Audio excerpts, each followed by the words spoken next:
નમસ્કાર દર્શક મિત્રો, પોલીસ ફોકસ ન્યૂઝ ચેનલમાં આપનું હાર્દિક સ્વાગત છે।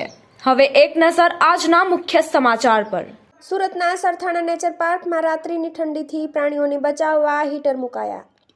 સુરતમાં દિવસે ગરમી અને રાત્રે ઠંડીનો માહોલ શરૂ થયો છે, જેના કારણે પાલિકાના સરથાણા નેચર પાર્કમાં રાત્રિની ઠંડીથી પ્રાણીઓને બચાવવા હીટર મૂકવામાં આવ્યા છે। આગામી દિવસોમાં વધુ ઠંડી પડશે ત્યારે પક્ષીઓના પિંજરામાં લેમ્પ અને હરણ રહે છે ત્યાં તાપણું કરવામાં આવશે।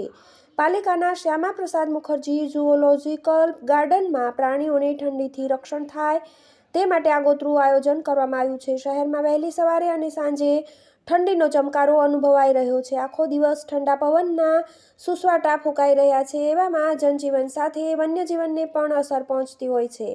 પ્રાણી સંગ્રહાલયના ડોક્ટર રાજેશ પટેલ કહે છે કે સિંહ, વાઘ, દીપડા, રીંછ વગેરે મોટા પ્રાણીઓને ઠંડીથી રક્ષણ આપવા માટે રાત્રિ દરમિયાન નાઇટ શેલ્ટરની બહાર હીટર મૂકવામાં આવે છે। જો કે હજુ ઠંડી ઓછી છે તેથી વધુ જરૂર હીટરની પડી નથી, પરંતુ આગામી દિવસોમાં આ પ્રાણીઓને ઠંડીથી રક્ષણ આપવા માટે હીટરનો ઉપયોગ કરવામાં આવશે। ટીવી 18 ન્યૂઝ મિત્રો, આવા જ અવનવા સમાચાર જાણવા માટે અમારી ચેનલને લાઈક કરો, સબસ્ક્રાઇબ કરો અને બેલ આઇકોન પર પ્રેસ કરો, જેથી અમારી ન્યૂઝની બધી જ અપડેટ આપને મળતી રહે।